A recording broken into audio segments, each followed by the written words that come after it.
Hi,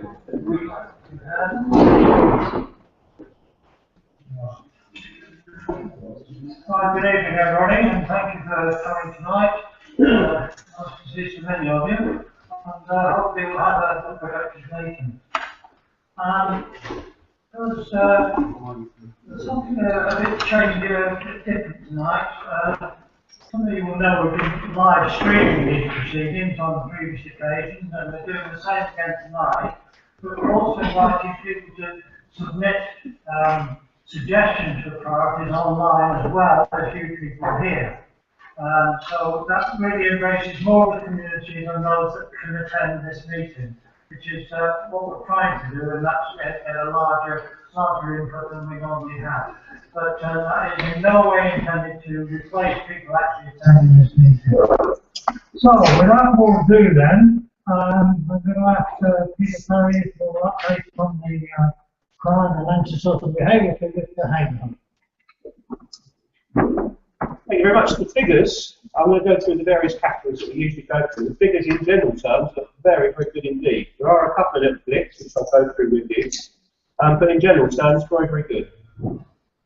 Total recorded crime so far this year, and we've gone from April 1st this year through to the 78th, which was yesterday, and then we've compared it against the 3-year average for the town. So it gives us some sort of idea as to where we are this year compared to the previous few years.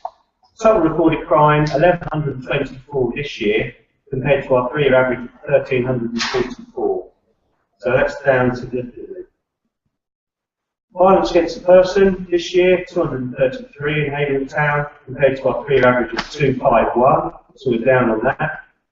Sexual offences, and if you came to the meetings last year, you'll know that last year I was saying our sexual offences were up, but this year we've had 25 compared to our 3-year average of 24, so we're down below where I would expect us to be, so that's really pleasing. Acquisitive crime, that's the general term for all sorts of thefts that we might get. We've had 497 this year compared to 3-year average of 563, so we're quite a bit down on that. Vehicle crime, we're way down this year. We only had 90 this year in Haverhill Town compared to the 3-year average of 133. Criminal damage and arsons, again way down, with 220 this year compared to our 3-year average of 369. And then the last of the downs is total antisocial behaviour incidents. We've had 802 incidents so far this year in Haverhill Town compared to our 3-year average of 1,080. So 802 this year, 1,080 is our average, so that's down quite a lot. Going to the two that have gone up out of the crime that people are generally interested in, drug offences. So far this year we've had 69 drug offences. Our 3-year average is 45. And if somebody was to ask me why that would be, that's because we're getting out there, we're doing more drug warrants, and we're actually searching more people. So when we find drugs on somebody, that then becomes drugs crime.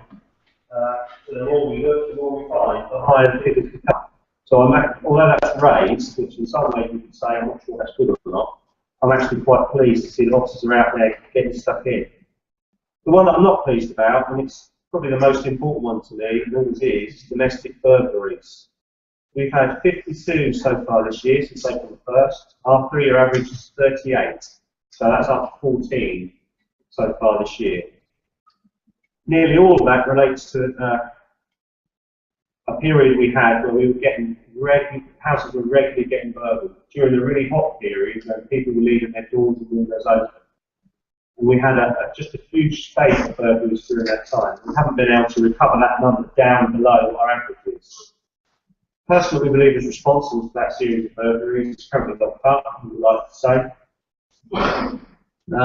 So that's where we are with the burglaries. But in general terms, the vast majority of the things that people are most interested in are either down or way down. So I'm really pleased with those things.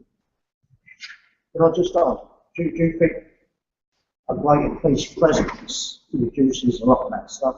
There's been a mass of studies all over the world that shows that the more time the police spend out on patrol, the lower the crime.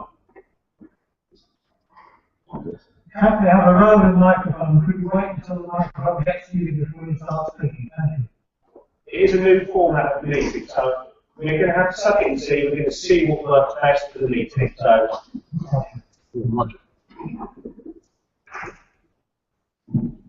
a couple of things. The 3-year average is talking about figures for April to December.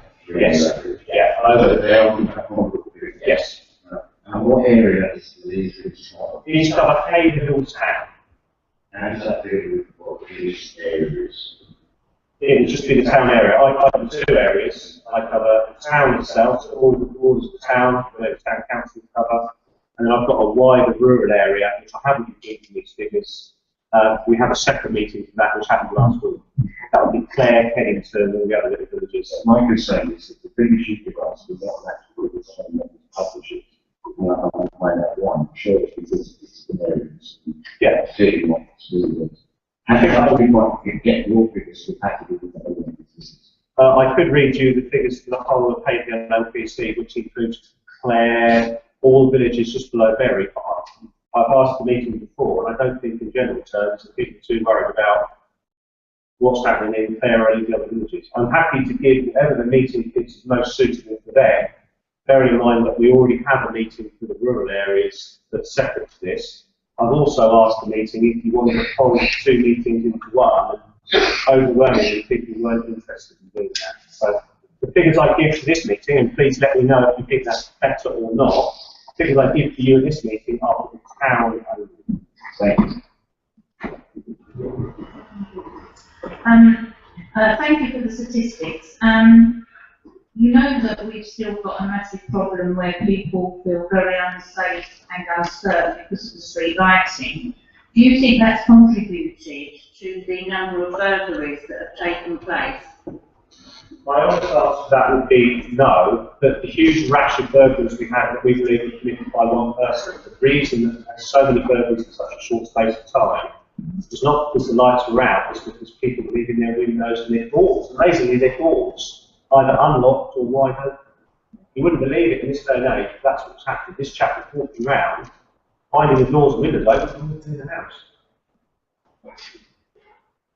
Just on the garage burglaries, which is a big concern, well, figures about it, as far as I see, that's always reported quite highly, and certainly as a person who says garage burglaries himself, I'm quite concerned by that, especially as it's not a burglary happening at 2 or 3 o'clock in the morning. Okay? That comes under the category of burglary other building. So it's not a house, it's another building. That could be sheds, garages, all those sort of things come under the same category. So far this year we've had 79 in Haverhill Town, 3-year average is 87. So we're below where I would expect us to be. So I'm quite pleased with that. It is one that regularly gets reported, as do house burglaries, because let's face it, burglary is what people are really worried about. House burglaries are up, other burglaries That's all. Can I just ask, once a resident reports a burglary, what's the response time in Oxford? it can be straight away. If a call comes over the radio, there's been a burglary at number 1 X Street. If an officer is free right there, he'll go straight there. So it could be 2 minutes, it could be just round the corner, half a minute. If the officer I've got in Haverhill are already engaged on other matters, they'll have to wait until they're free. If it's a house burglary, the general call is for CID to attend that. CID are based in Bury St Edmunds, so it's travelling time from Bury St Edmunds to Haverhill. Yep.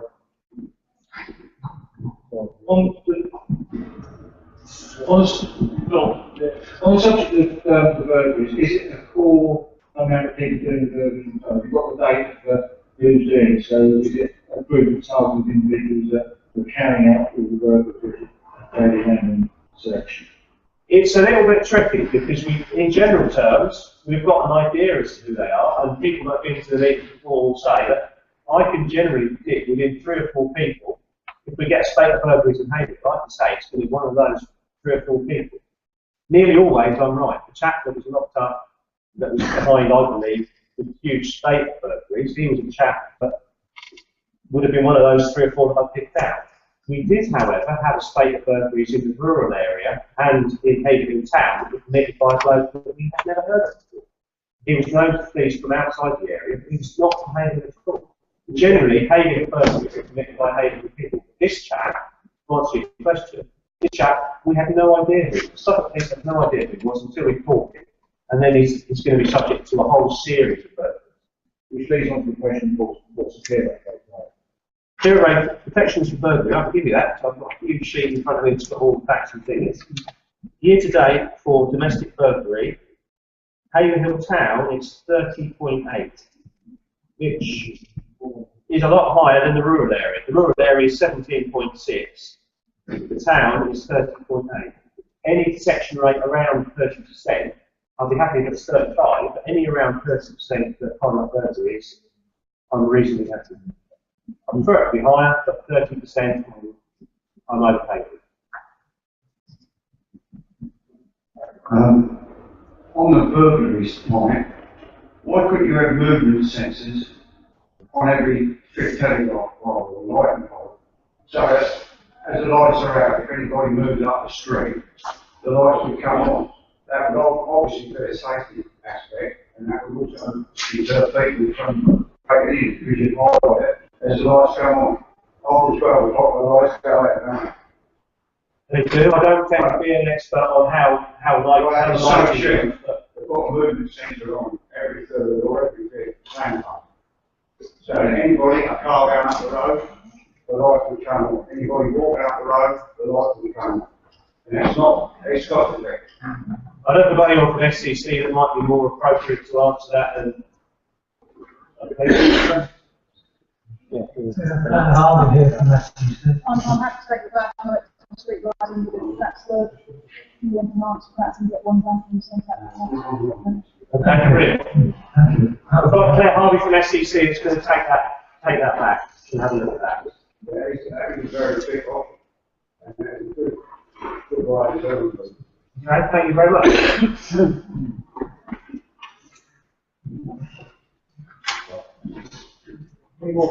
What I'm going to say now is, because it's a new meeting, we've got various bits that we need to get through. Has everybody had a chance to fill in their priority forms? Any new priorities that might wish to relate to people who don't do that? Could you tell us how many people have recently on duty during the night, or so that? It's high, and then I'll tell you how many. I'll say 12 o'clock till 7 in the morning. Okay, 12 o'clock till 7 in the morning. If it's during the week, so sort of Monday through to Thursday, I would have a sergeant and 4 officers on patrol in Haverhill town. If it's at the weekends, the late shift would generally go off at 12 in Haverhill. If it's at the weekend, they work till 4 in the morning, so I'd have twice that. That's to cater for the bars in town, the pubs in town.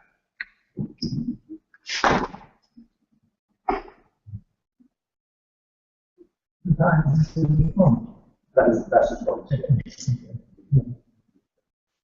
SNT officers also work till 4 o'clock on the weekends, so you have potentially 2 or 3, including Gary, who will be working in Haverhill town as well. But in general terms, the sergeant of 4 in the week's 2 hours.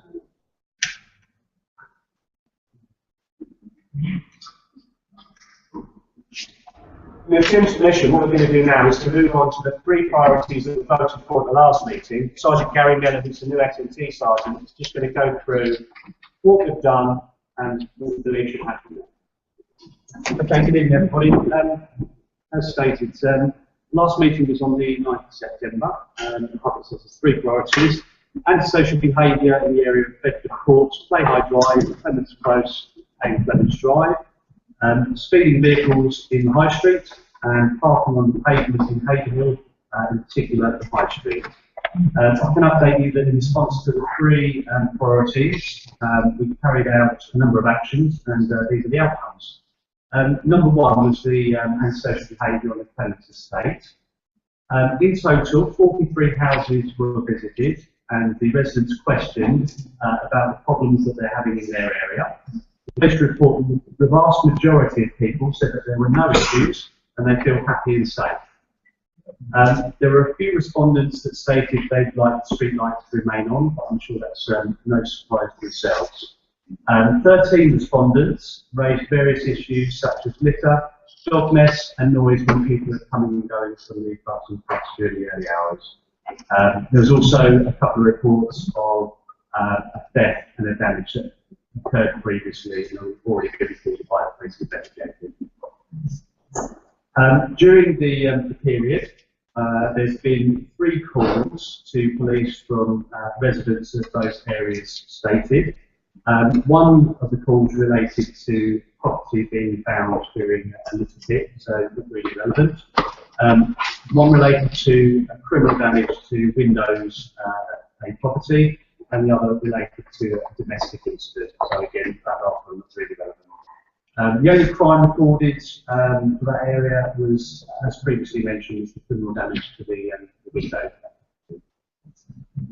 175 high visibility and plainclothes patrols were conducted in the area at varying different times of the day and night. The police have encountered very few incidents of antisocial behaviour as a result of their patrols. On the 16th of October, a patrol noted a number of bins had been tipped over, and there was some broken glass in the carriageway. Moving on to the next priority, this is speeding vehicles in High Street. 16 speed checks have been conducted in the High Street during that time. It would have been nice to do some more, however our equipment was broken and had to be sent away for repair, so we lost that for about a month. Quite promising really. During the checks, hundreds of vehicles were passing the checks, which were held at various different locations up and down the High Street. And on a whole, the speeds recorded were at 20 miles an hour, below, or just very slightly above 1 or 2 miles an hour. To give you an example, on the 26th of November, a daytime check was carried out between 11 AM and 12 PM by PT Mark Ellis. He recorded 136 vehicles passing him during his hour there, and the highest speed recorded was 20 miles an hour.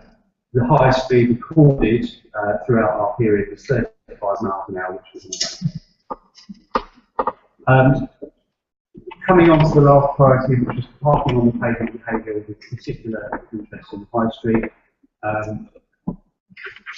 As a result of this priority, 201 tickets have been issued for a variety of parking offences within the High Street, which have included no waiting and the unnecessary obstruction, which was replacing parking events. I've personally found that there's still quite a dramatic lack of knowledge amongst the public in relation to the legislation around parking and driving in the High Street, and that's despite the sort of the quite wide media publicity that that's had. The request of the County Council to consider funding for 2 planters outside Poundland. Again, from my personal experience of it, that's a favourite location for people to park on the pavement. We very much look forward to the experimental traffic regulation, which is due to come into force in the new year. I think it's, from our perspective, it's a step in the right direction. We, as the SNT, will continue to enforce the parking regulations in the High Street and the surrounding areas where the regulation is enforced, even if it's not a priority today. I know the inspectors mentioned previously that we've had a good go at it. From my perspective, we will be carrying on with the enforcement anyway, if it's not a priority. What I would like to say is, particularly note for me and my colleagues, is when we are actually out enforcing the traffic law in the High Street, we are very well supported by the shopping public, who often make comments as how nice it is to see us doing it, and so that's very much appreciated. As already has been mentioned previously, I don't think enforcement on its own will solve the problem that we can do. Thank you.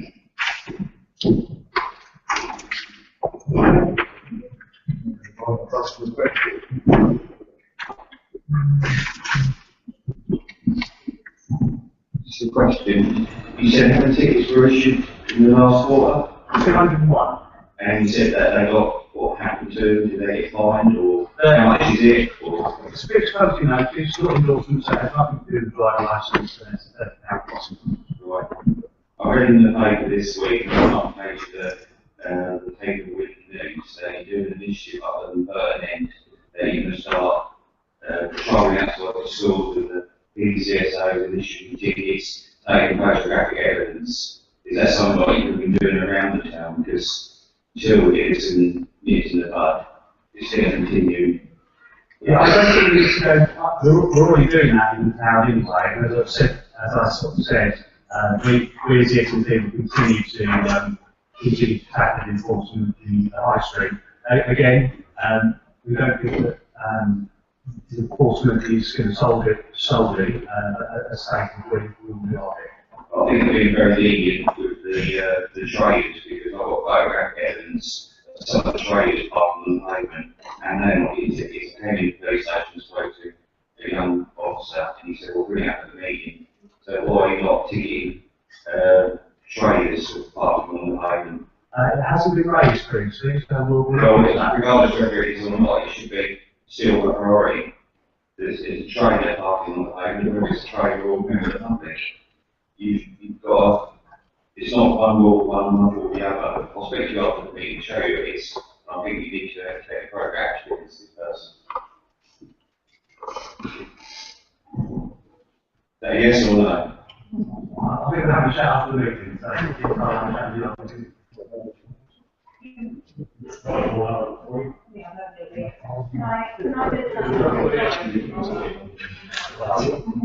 Just regards to the parking in the high street, obviously, yeah, public is an issue there, but have you addressed ABC taxis or their taxis continuous parking blocking road? Because last week I was at a spiral call downtown and I couldn't get near the premises I need to get to the patient because their taxis were blocking the road. And that is a common problem we have. At the top end near where the White Hart is, ground, in Visa, and that top end there, the high street there. Yeah, if their vehicles are there, when we do, they quite possibly will be included in the issue, but absolutely, if there's vehicles are there and they're legal. Yeah, but let's say that they're there all the time, it's not just regularly, it's permanent parking up there.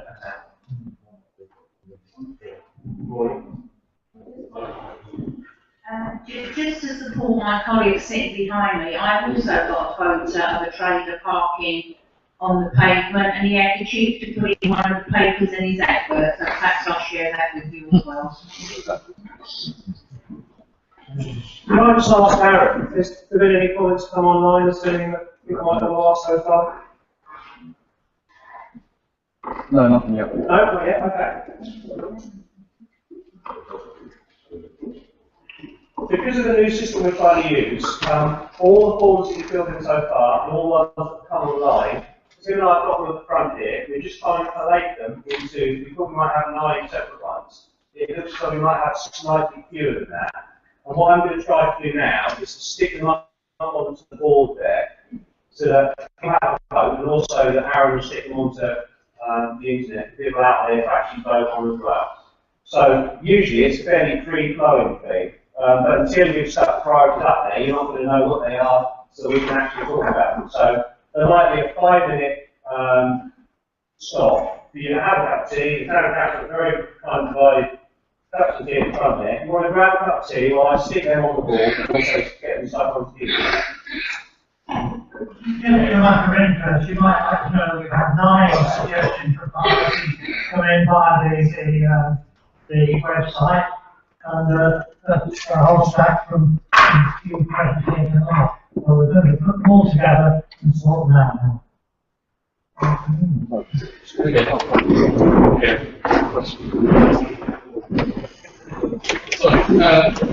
Sorry, you mentioned, I think it was 136 cars in 1 hour. And that's a Wednesday lunchtime, if I'm looking 27. How many of them were supposed to be in the high street in the first place, do you know? Don't know, because obviously we wouldn't know if they're a disabled driver and they wouldn't have to make that mind.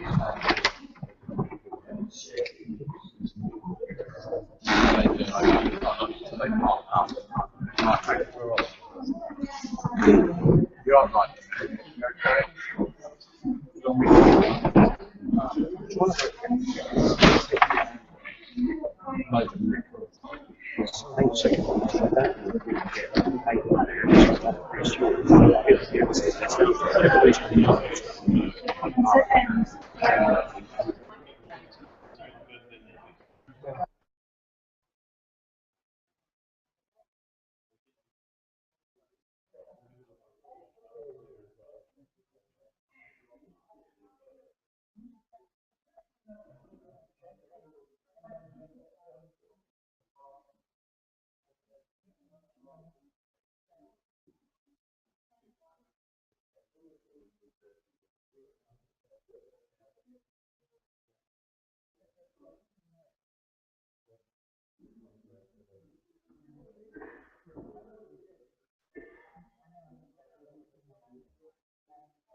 wonder if I slide, come up and speak to them.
Yeah, no, we only got them last week. Yeah, we only got them last week. So, company that we got them from.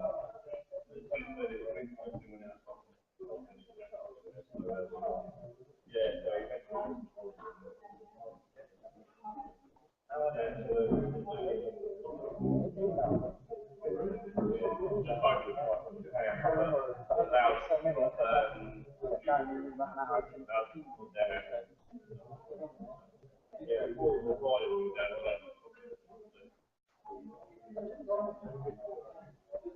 yeah, we're allowed to use the logo, even though we're not, we don't have the logo ring, for instance, that's why.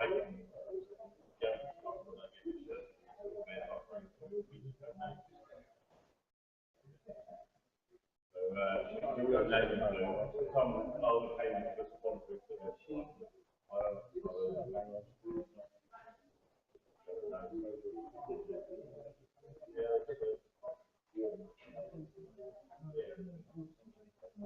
Not a lot of going on.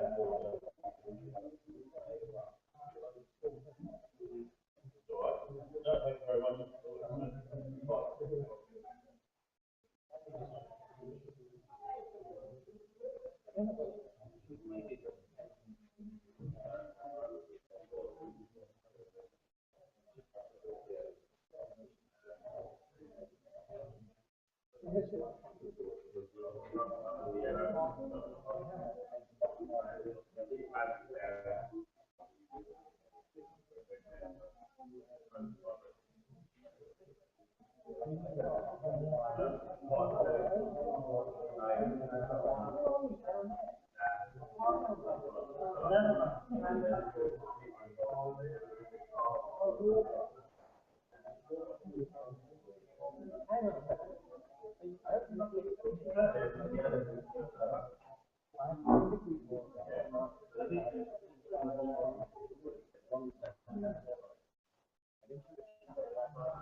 George got it somewhere.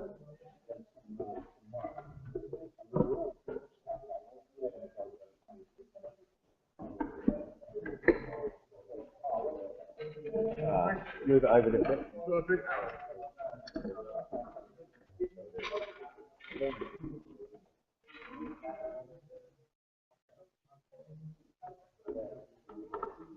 You can bet you like somebody much.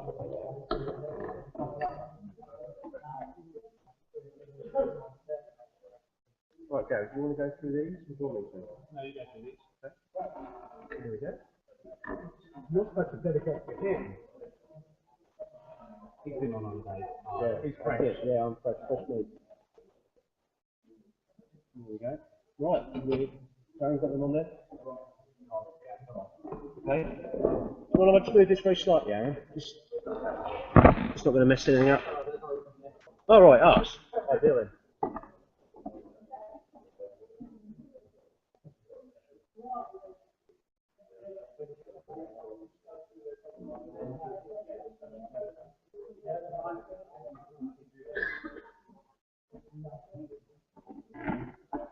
Right, ladies and gents, thank you for being so considerate during the delay.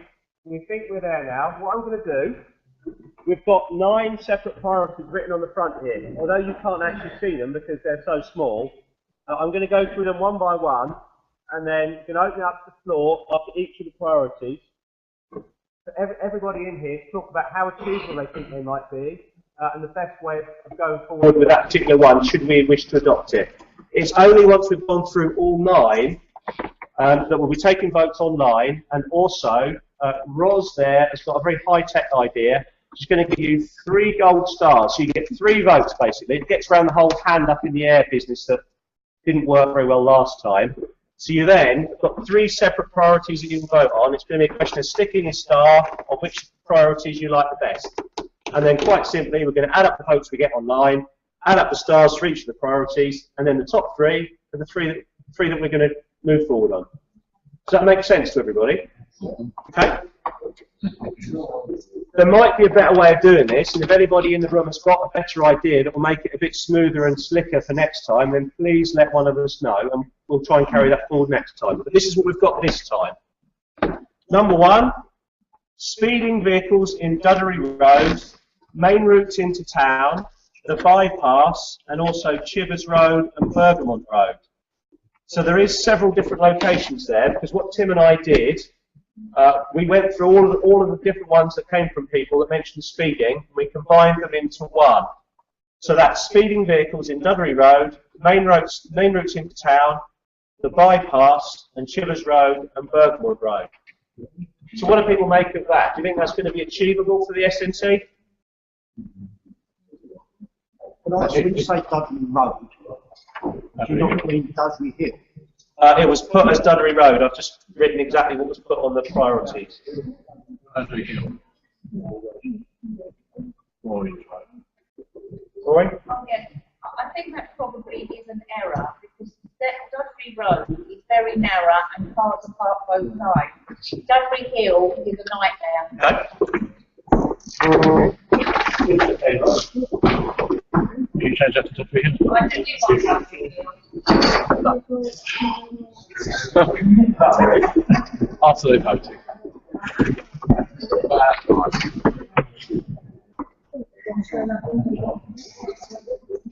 The power of being interactive. There we go. So it's now Duddery Hill. I mean, from my point of view, as a local police inspector, I would say that would be a good one. Looking at the SNT, Sergeant Gary, I know you do a lot of speed enforcement even before you joined the SNT.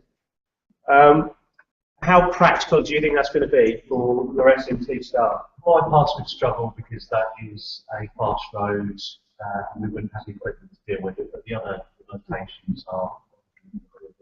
Can you get traffic involved with it? Is there traffic? Yeah, we can. Yeah, we've got traffic links with all of the SNTs. We've got links with traffic officers at Post Evans, and if we were to include the bypass with that, what would then happen with Gary would reach out to our roads policing department of Bury and get them to potentially to do the bypass. Could that continue right down Mount Road as well? Because the traffic goes down that way and down Mount Road to Erringshausen Way, doesn't it? That is the rat run. We could put that on there. I've just written on here what people have put on the forms. Speeding in general. I think, can everybody hear the members of the audience who wish to speak? If not, we'll take the microphone round one by one. Can everyone hear? Yeah, I think that's the bypass. Some could be a more priority focused on the deck and most of it. So I think it's not speeding a big issue. So I think it needs to be really adjusted. Okay.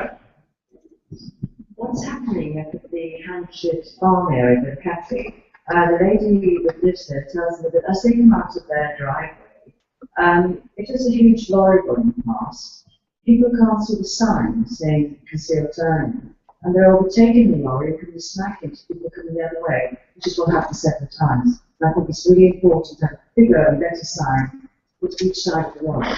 Okay, is that something as a council you could feed directly to SCC, do you think? That's brilliant. Would it help if we could also do like a speed watch? Have the equipment for that? And perhaps do some of that. Yeah, potentially. Anything's going to help, isn't it? I think we've got a speed watch in either of those areas at the moment, Gary, have we? No, so if somebody's prepared to set a speed watch up, that's a voluntary body that's not directly connected to the police, it's members of the community.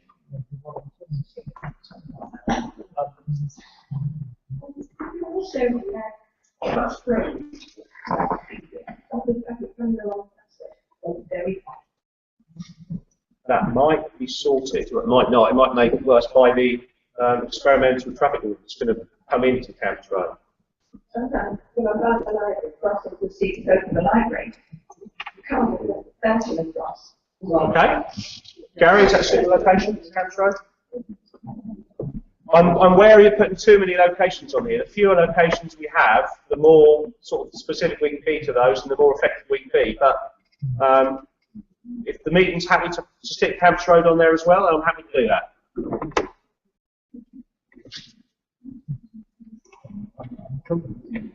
Should we move on to the second one? If we go,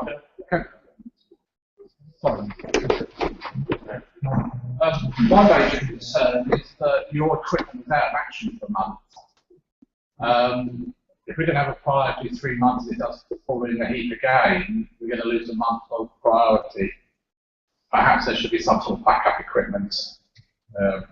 Yeah, there should. Yeah, there's no doubt about that. I think we should have been a bit quicker to work that one out, really. Should we move on to the next one? Illegal parking in the high street to include traders. Okay, you've heard Gary say we've issued 201 tickets in the last 3 months. My view, and those of you that have been to quite a few of these meetings will know exactly what I'm going to say. We could issue 601 or 1,001. It ain't going to make the slightest bit of difference. Can you increase the fines? No, it's a set fine of £30.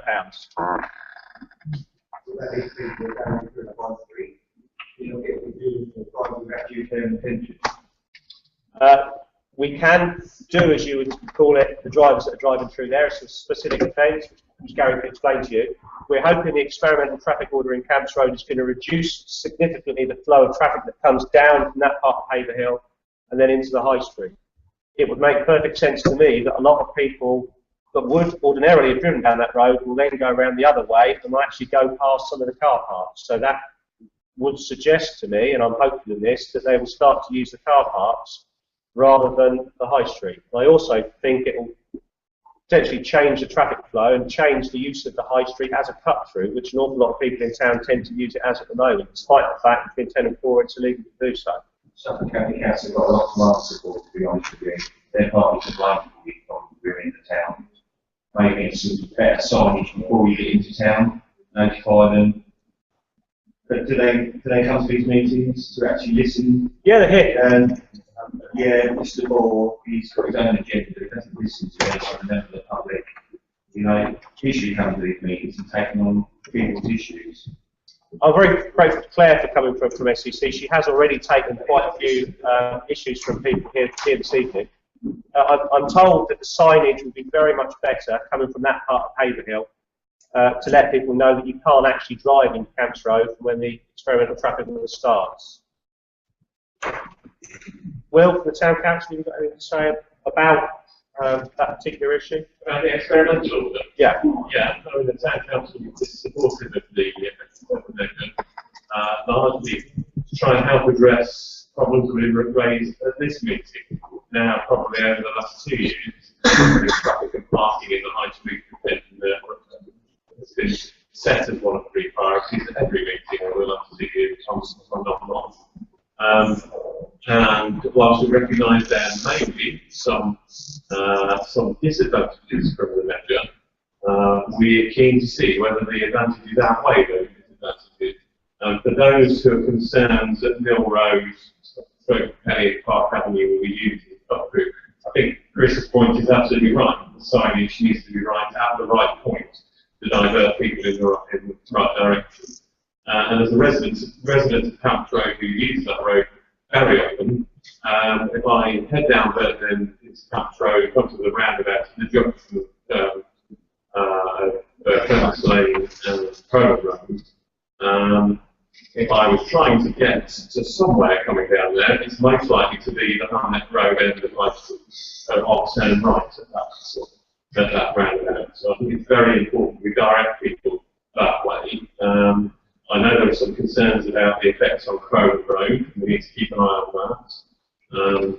But realistically, people shouldn't be going that way. If they come in that route, the reason for coming down there will be either to get into the high street, which we shouldn't be doing anyway, or to get around to the Haverhill Road end of the high street, in which case that diversion of Tennis Lane, Duddery Hill should suffice. But of course, it is an experimental order. It is only for 6 months. If we find over a period of weeks that the disadvantages outweigh the advantages, then I'm sure our colleagues with the county council will be quick to respond to that. I should just mention, we have got Claire here from SCC. We've also got 2 or 3 SCC councillors here in the room as well. So, well, I certainly don't feel ignored by SCC. We have got Julian and Tony sat here. So, yeah. As the gentleman just said now on Crowland Road, I live in the bottom of Crowland Road.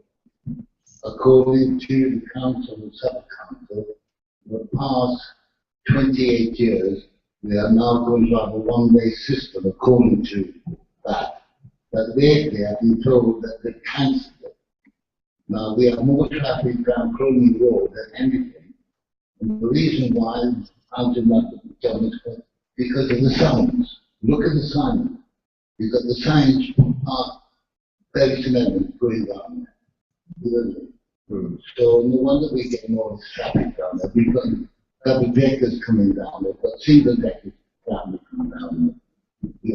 And it's the narrowest road in here, and yet nothing gets done. It's just being passed up all the time. Now, maybe every month there's either a car or a van gets damaged, okay, in that street. And the last month it was my car. It was good door on the side there. What can I do? Can't do nothing because the vehicles come on. We must have a one-way system in Crowland Road and go to that. And with respect of the other ones that you're doing on parking, why can't we have a traffic warden back again like we did before? If we have a traffic warden back, or 2 of them, they'll earn their money, and then it gives the police more time to go on more serious crime instead of them going around putting tickets on cars. And that's my view. Okay. Anyone else want to talk about parking in the high street?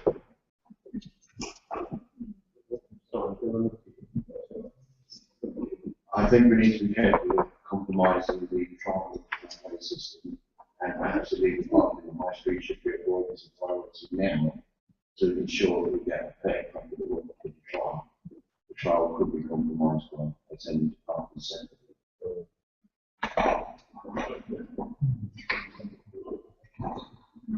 Just with the signs, they need to look at a top of person end on the bypass. It's actually this one for the supermarket, which sends the traffic down through the town to go to Tesco's. So I think signage we looked at further afield, not just actually in the centre of the town. I think signage has been a constant refrain over the entire time we've been talking about the high street and also the new experimental traffic order. I think signage is absolutely key to it. So people that don't come from Haverhill won't go down a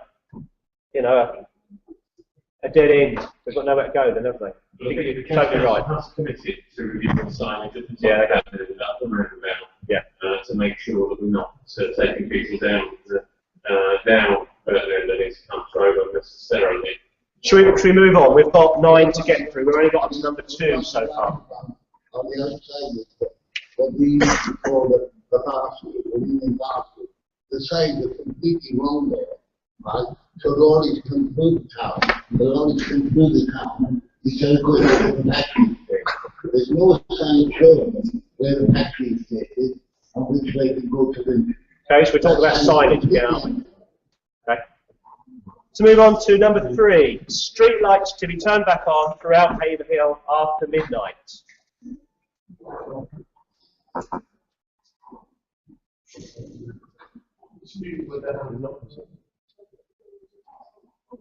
So, I mean, you do like place, there's no point in everywhere. It's just about the street lights, and especially under the experiments and also where it's sometimes impossible to find a certificate without the citizen now.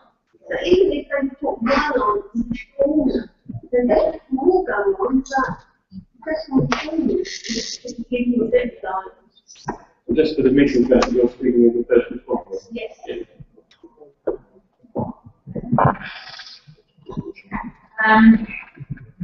What I'm suggesting for consideration, and I do appreciate that, you know, having the street lights off is a massive, massive saving.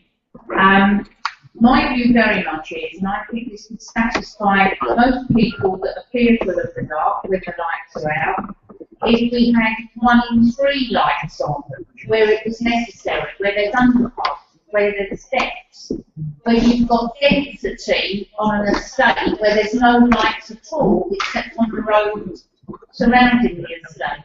Now, where I live on Duddery Hill, there is a walkway opposite that takes you down to the Pass Avenue garages, where 2 women approached me and said they were frightened to go and park their cars when they finished work. They got to Addenbrooke's because it was so pitch black. Will was able to get, who came out with you? Oh, Richard to come out tonight. No, it wasn't Richard. Oh, whoever it was. Richard Webster from the County Council. It was absolutely pitch black. And what happens is, there's nowhere to go until if you start walking down from Duddery Hill End, there's nowhere to go in between if you get nervous or someone's approaching you until you get to the other end, which is in pitch darkness. Now, if it wasn't for the lights of IFF that sort of lit up the front of IFF, I think he may have been more persuasive. But will tell you it is a very, very, to me, health and safety issue, and they keep referring us to the police. I'm sick and tired of them referring us to the police, because you are not health and safety, well, if you like, executives or experts or whatever to decide. Your job is about crime. Unless there's a threat of crime, they don't want to know. We're very fortunate to have Councillor Flood at the back. He's raising his hand and doing a jig. He wants to speak about this matter, so I'll pass you to Councillor Flood. If there is a health and safety issue, and you use the form that I have written, you can address problems. The police are on there so that they can tick it off and say it is not a police matter, and after that, if you fill in the form in accordance with the criteria, it should work. If it doesn't, we'll then pursue it further. But give the form a go, put in what you want to complain about, and I will make sure that it's looked at the county council. I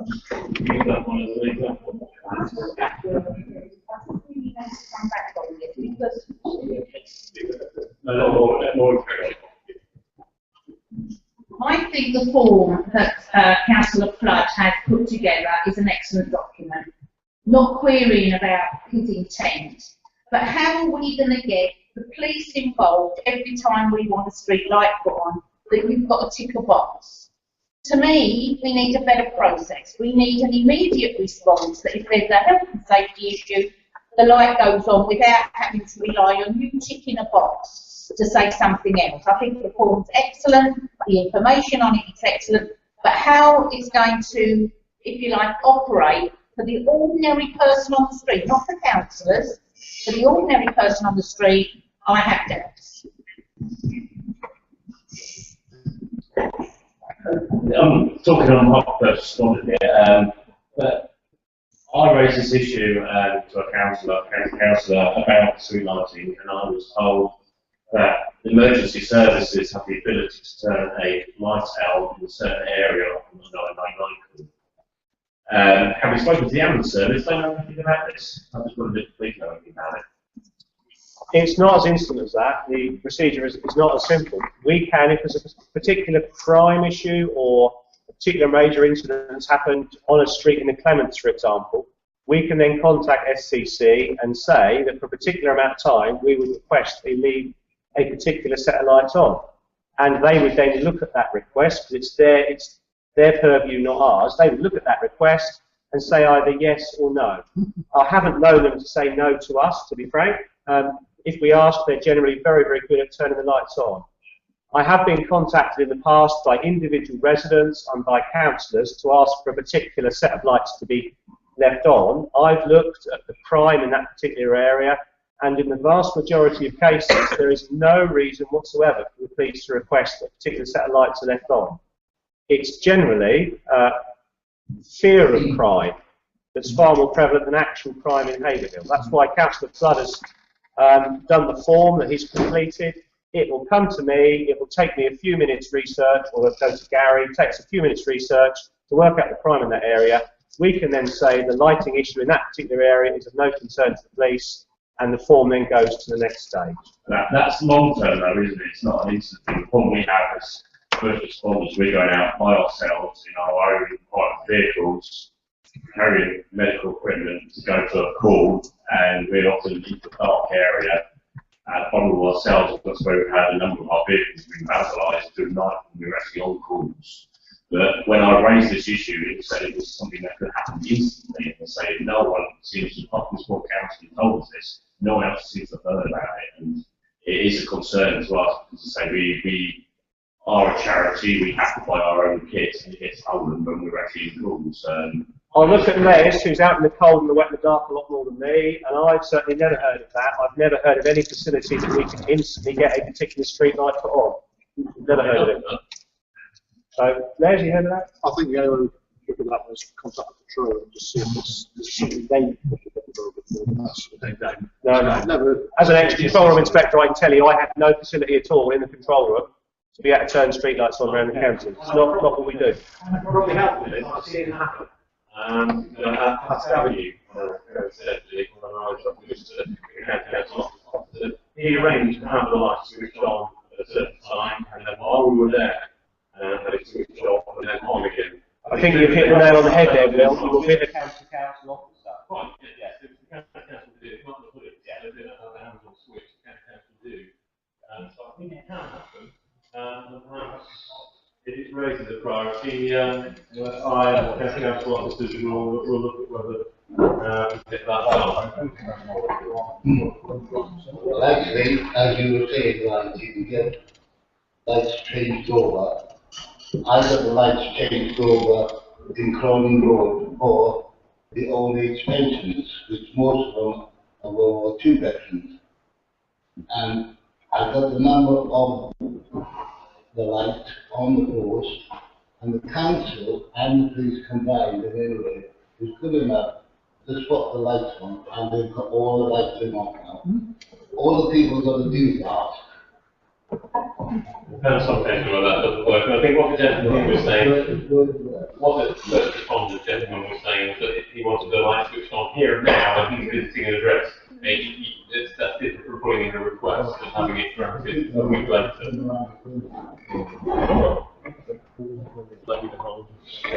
But first, I always find the light of people that suck can't is very accommodating when it comes to children. So I have no problems either. Situation a few weeks ago where cloud engineering doing roadworks and the lights all off our arse, some can't put the lights on for a fortnight because it was going to be dangerous with roadworks.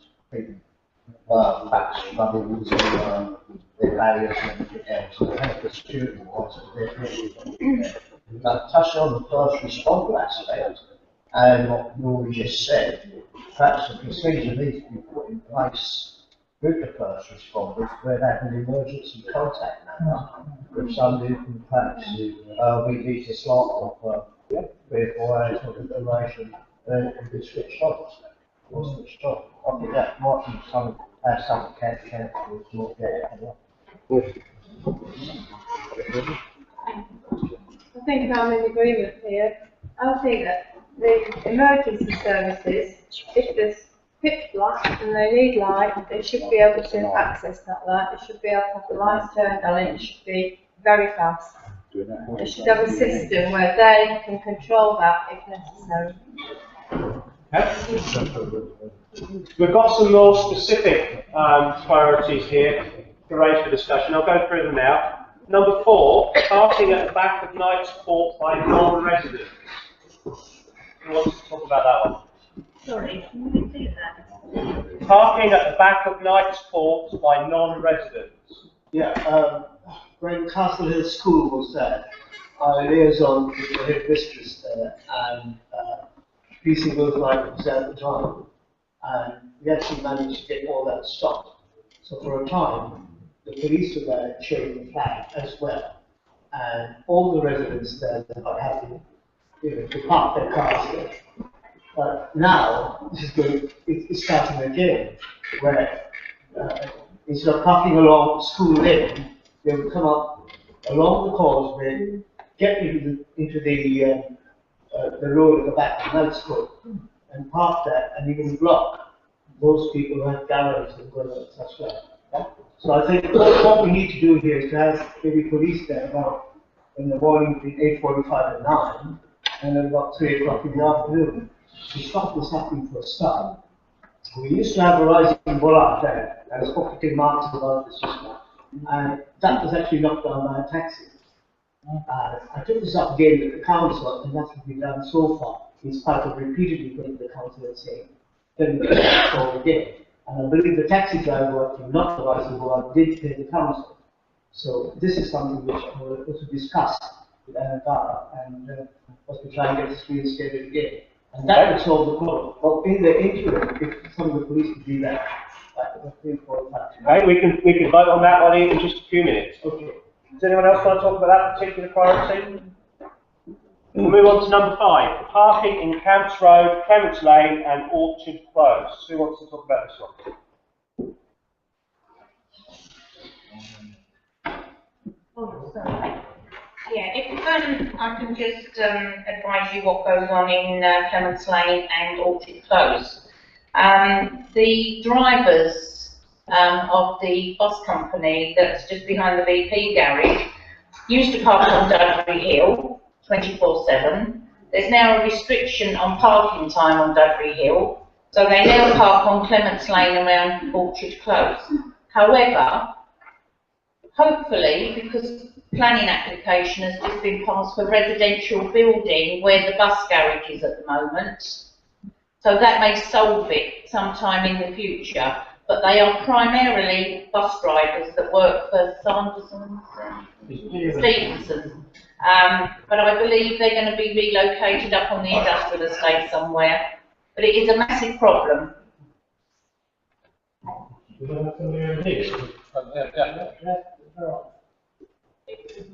Yeah, this is the same area. Because of the amount of people that park and down Clements Lane, they're getting further and further onto the bend. And if you get a bus or a heavy vehicle coming up from the industrial estate, there's no way to go. As for Orchard Close, we've still got star cars with their minibuses parking in the turning bay. And we had a big removal van that come down Orchard Close, but it had to back all the way out.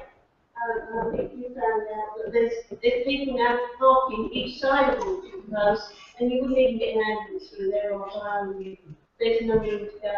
Okay. Thank you.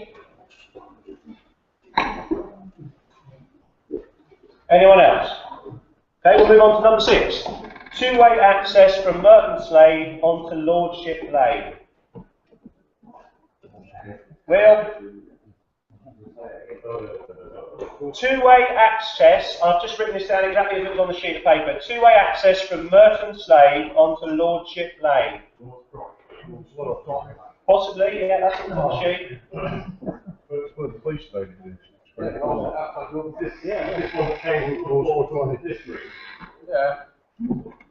That's how you want to explain it.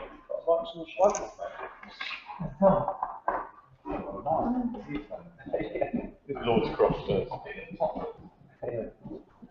This is basically it's with the Camps Road one-way system coming into operation. It's suggested that cars that come out of Argos car park and also Merton's Lane will be allowed to go right or left when you come out of it. to go out onto Lordcroft Lane, turn left, not be able to turn right towards the fire station, turn left towards Tesco's. So you've got two-way. You won't be allowed to do two-way traffic up Swan Lane past the zebra crossing into where the High Street crosses.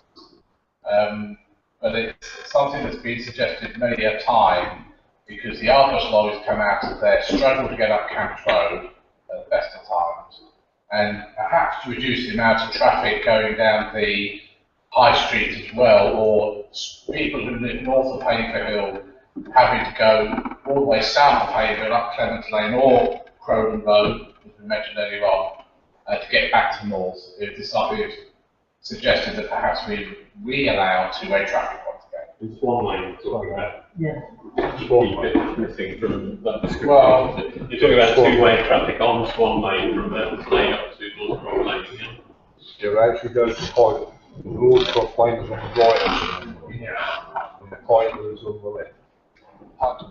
Yeah, it's been moved, doesn't it, now? Might be the map. The Tesco's thing. Just a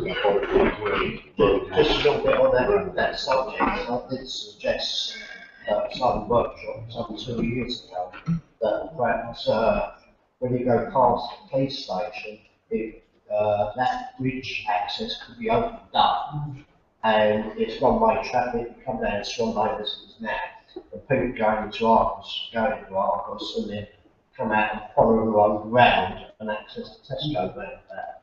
But for some reason that got, they said, oh, the bridge might not stand it. But there's been no serious investigation. And I think that might solve a problem, right? That's a one-way go. You mean where Merton's Lane is currently a car park, an illegal car park? Does anyone else want to talk about that one? And then we'll go through the final two we've got, and then we reach the exciting part where we all have a vote on what they're actually going to move forward with. Number 7 is general enforcement of traffic regulations, particularly headlamps, fog lamps, and seatbelts. So again, we've got a bit of a theme developing here: traffic, parking, speeding, and general traffic enforcement. But this one is general enforcement of traffic regulations, particularly headlamps, fog lamps, and seatbelts.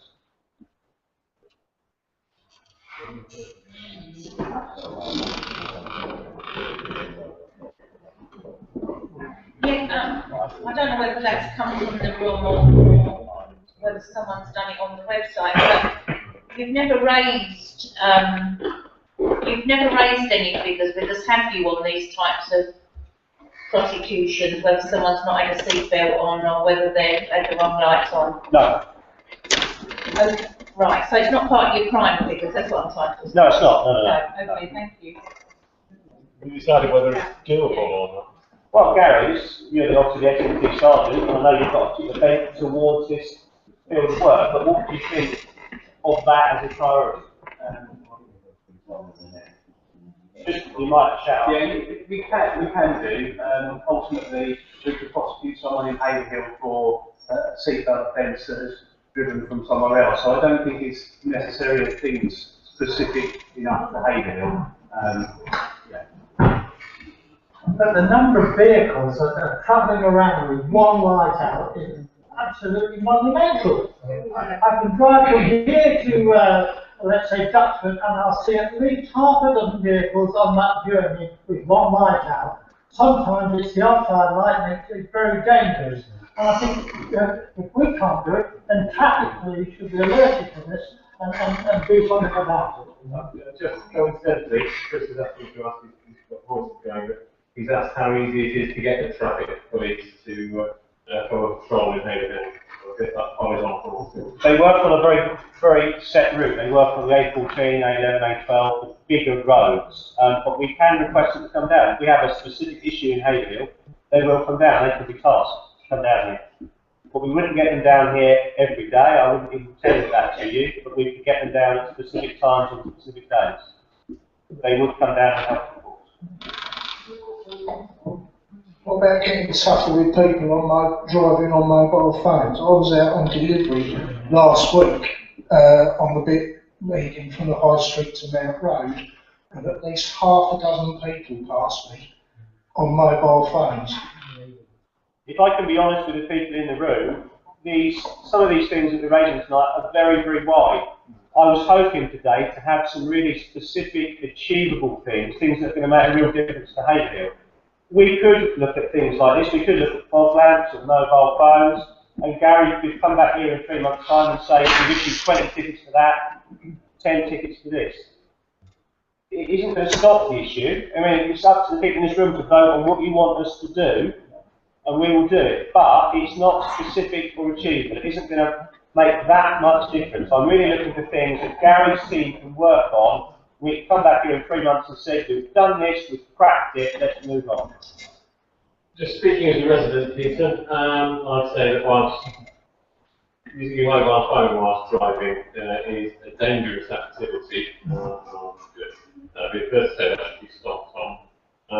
Actually, I regard the other three as annoyances. I've no evidence personally to suggest that any of those, I hate it when people put the fog lights on unnecessarily. Well, no evidence that it's ever caused any sort of accident or other problem other than just winding me up. So I wonder if you look at it from that perspective, what's the outcome going to be if we vote that in as a priority? Will it reduce the number of accidents in Haverhill? Will it reduce the level of crime in Haverhill? Or will it simply just be sending the police down and shooting tickets to people and criminalising as a consequence? That's a question I would pose to you.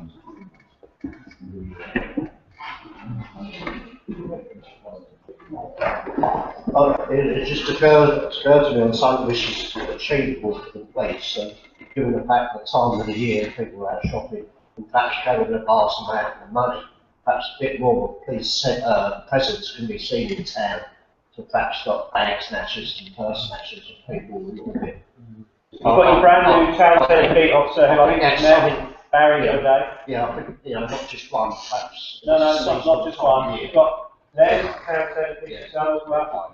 So we have got people that are specifically out there on night. Which is achievable. Yeah. Should we move on to number 8? This is specific.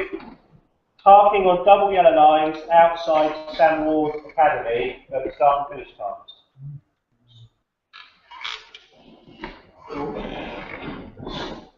Yeah, I didn't want this to the attention of the SNT, but I've mentioned it a few times. It is frustrating when I go out to meetings or just driving past. The amount of parents who park on the double zigzag lines and also the double yellow lines. There's ample spare parking just along the Rose Football Club where some of these parents can park, but it doesn't help, doesn't want to harm their children just walking along a few extra feet. But I think that, I know as a police officer attached to Sam Ward, I think possibly, a little bit more pushing that front part. I don't even raise it here, it wasn't. Okay, anyone else want to talk about that one? And then moving on to the last priority before we get to vote on them, cyclists without lights and also getting people to wear high-vis gear on roads at night. So cyclists without lights and getting people to wear high-vis gear on roads at night.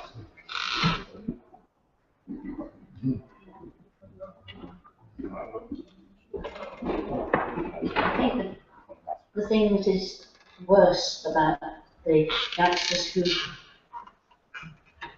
ride their cycles down Duddery Hill, they're copying the cars that come down at that speed, but without lights. And if you're like me, you have to use a mobility scooter to get around.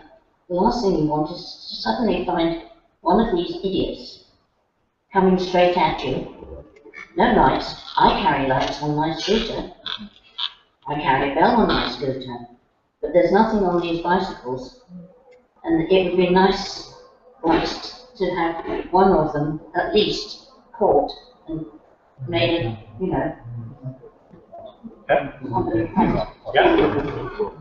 I've been a bit remiss. I haven't been asking Aaron after each of the priorities if we've had any comments come in online. So Aaron, I don't know if you want to actually raise any comments we've had come in.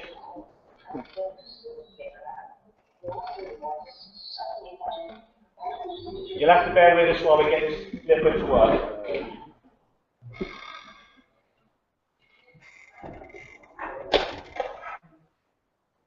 Okay, on the online one, the biggest comments are from the high street and solutions around it. The comments coming in that the reason they want to park in the high street is it's free parking. The solution to that, they say, is a no entry sign. That's triggered another debate on whether people with disabilities should have access, and the majority say they should. The cycling one, people feel that's a big issue as well. They feel that they should be made to put lights on their bikes, and that should be enforced.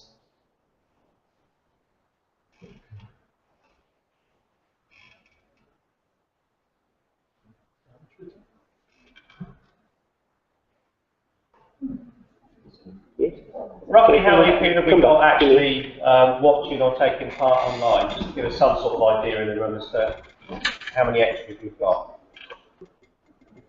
You've got 15 people watching and 14 have voted. Okay, I'm very grateful to those people. Excellent. Yeah, it's very good.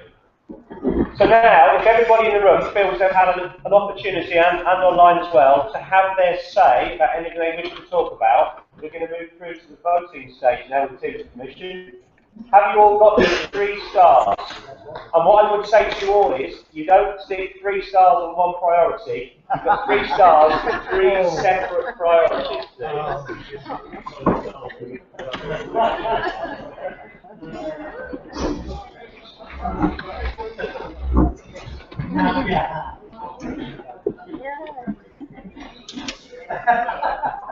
Three-star general.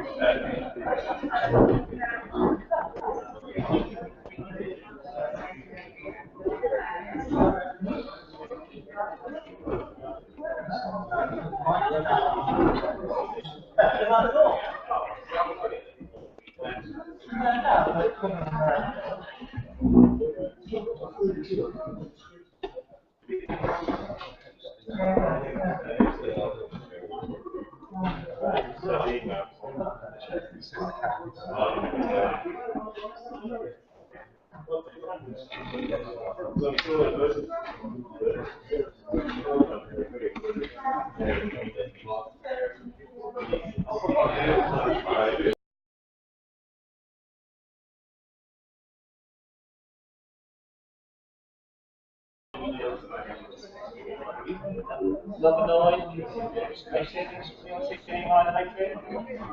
there we go.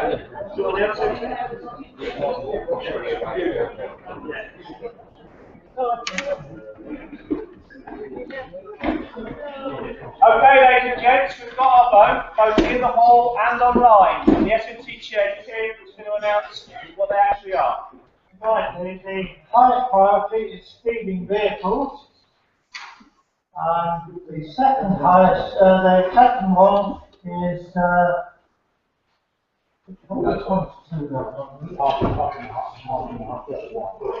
illegal parking in the high street, and the third one is cyclists without lights and wearing bright clothing at night. So we've got 3 priorities there. We have. Thank you very much to everyone in the hall that's attended, and also everybody online that's taken the time to vote online and to have their comments put online as well. Thank you very much. Sure. I'll put it right in front of you, so to save Tim having to look across, I'll just tell you. The most popular was illegal parking in the high street, including traders. That got 16 votes in the hall and 10 online. The second most popular was speeding vehicles in Duddery Hill, main routes into town, the bypass, Chivers Road, Bergamot Road and Camps Road, somebody mentioned. That got 17 votes in the hall and 5 online, so a total of 22. And the third most popular was cyclists without lights and getting people to wear high-vis gear on roads at night. That got 13 votes in the hall, 5 online, which was a total of 18. So thank you very much to everybody. Thanks very much. Yeah, well done.